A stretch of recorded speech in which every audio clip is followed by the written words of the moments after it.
We've got a special guest with us today. Jack Elliott visited shoot around this morning. Jack's going through some stuff, and is a reminder that our problems aren't really problems.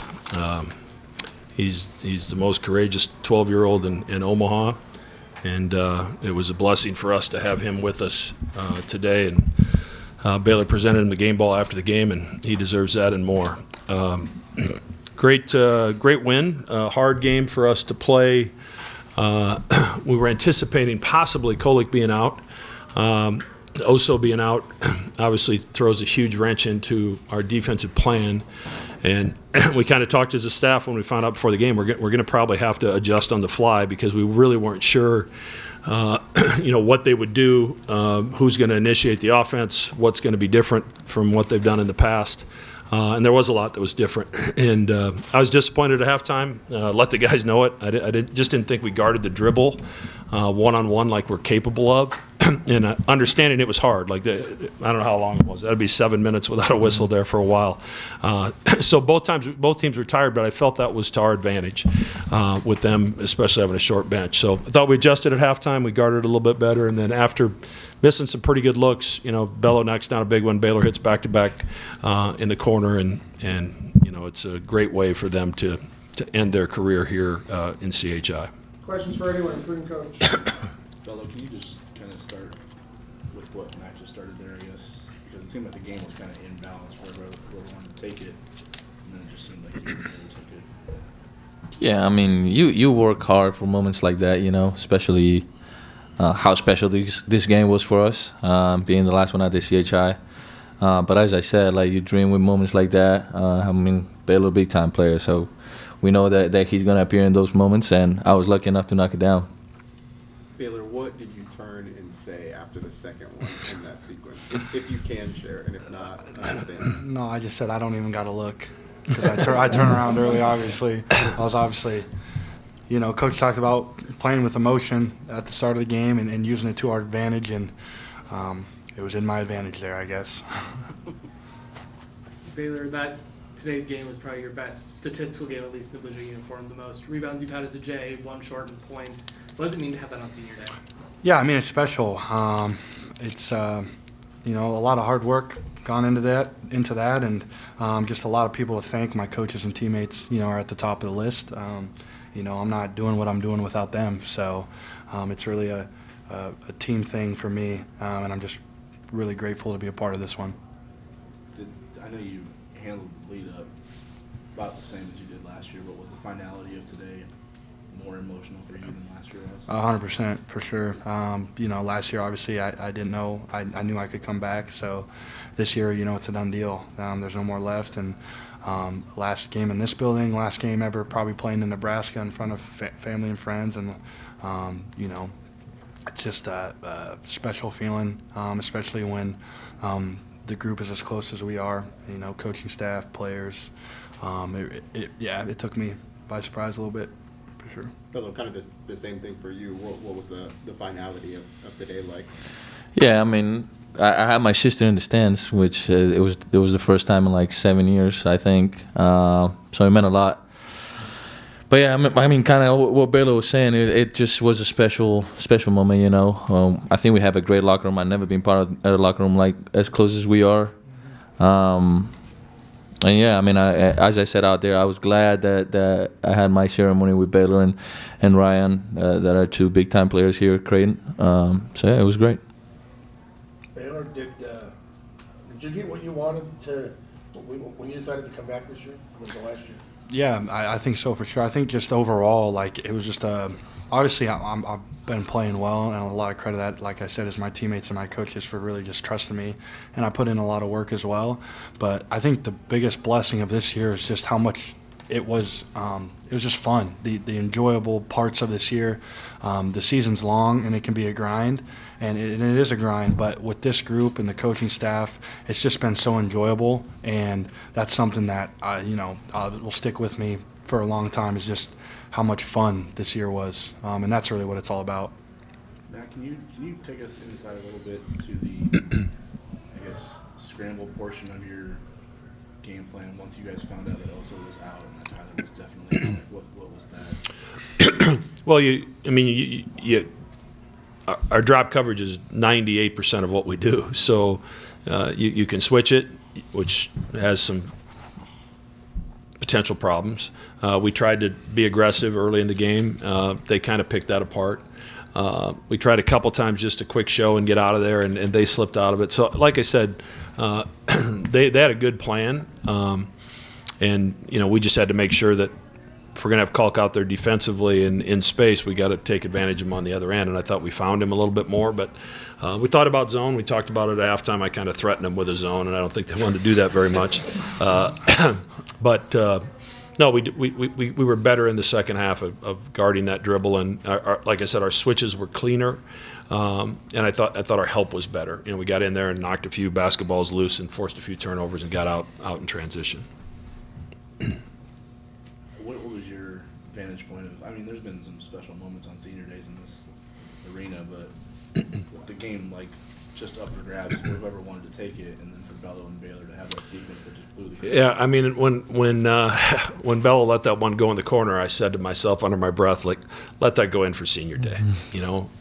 It's fitting because he's done so much that doesn't show up on a stat sheet. So for him to have things show up on a stat sheet on his final game here, it's poetic justice. Because he's been as good a teammate as you could ever ask for, and that's there were games last year he played 7 or 8 minutes, and there's games he was out there big time against Baylor in the game to go to the Sweet 16. So he's been everything I could have wished for and more.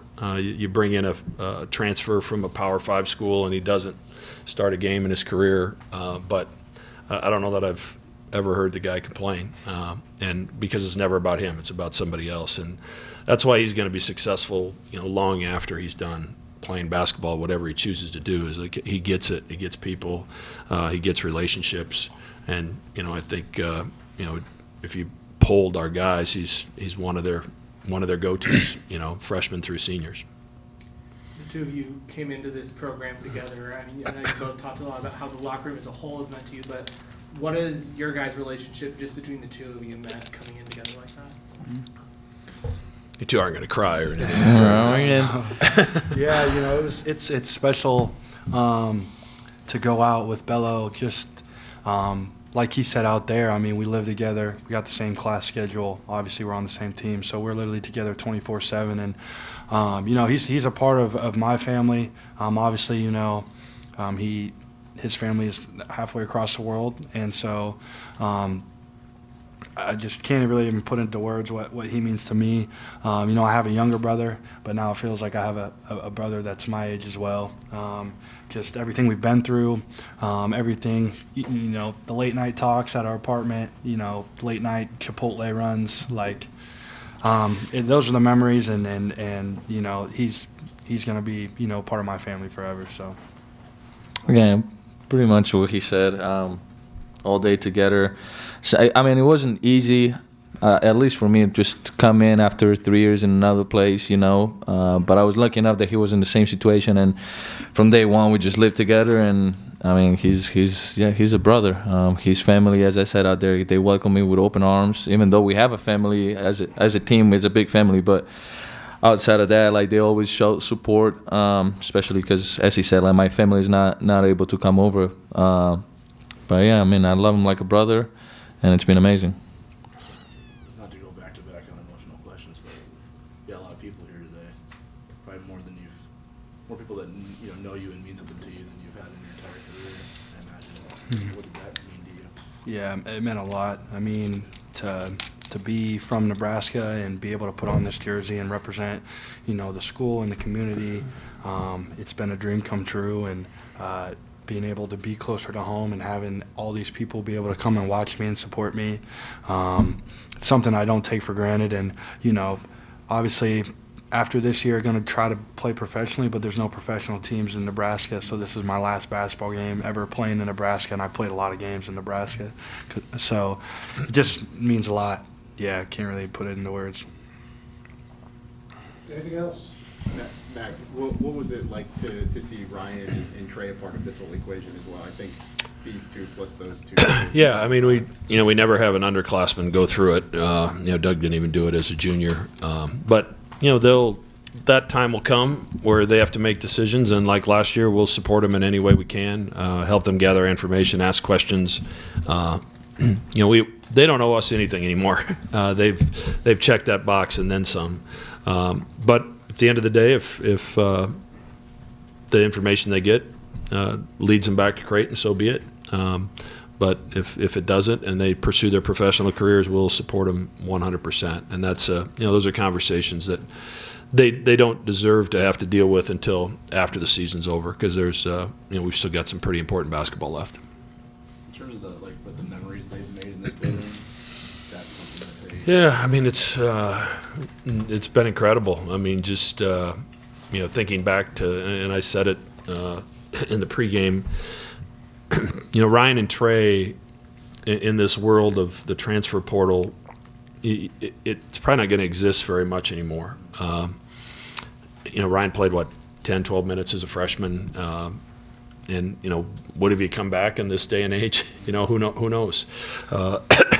Trey goes from off the bench guy as a freshman to being thrown into the starting lineup when R2 got hurt, and leads us to an NCAA tournament as a freshman, and then just keeps building and building and building his game and all parts of his game. So it's been really enjoyable to watch their growth, and both really quiet guys when they got here, and they've grown in that way too, understanding that their voice is important to their teammates and that leadership's very important. But they've been, to Baylor's point, and I think I've told you guys this before, we've had some practices are better than others, but we haven't had a bad practice. And we haven't had a bad practice because those four have not allowed it to happen, along with Steven. They figure out a way, if we're going down a path, 15, 20 minutes of practice and it's not there, they figure out a way to, let's get something out of today. So we're not perfect today, but let's get something out of it. And that's true leadership, because a lot of times the coaches have to fix that. And it's way more impactful when the team can fix that. But this is a happiness is fleeting. It's happiness is based on something that happens in your life, usually an event.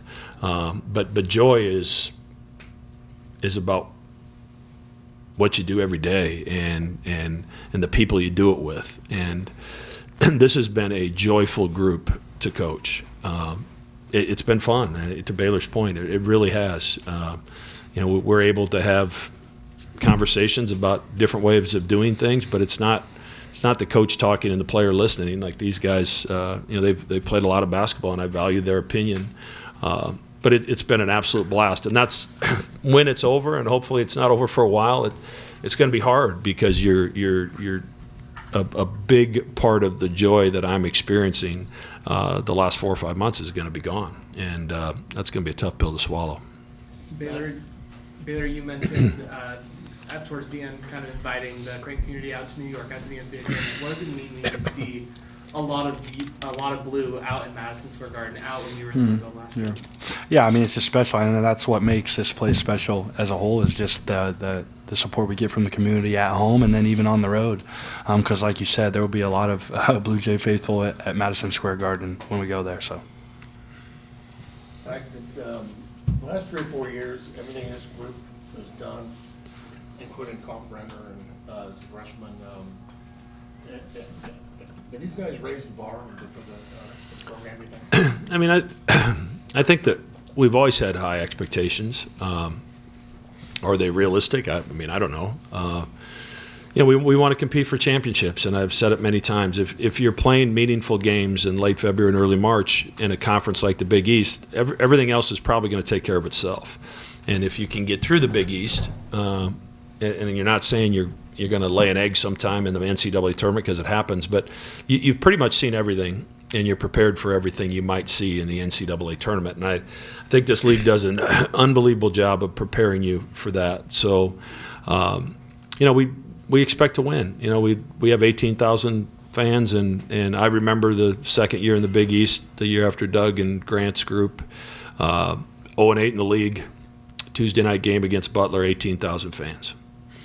And that doesn't happen anywhere in the country. I don't care if you're Kentucky or Kansas or you name it.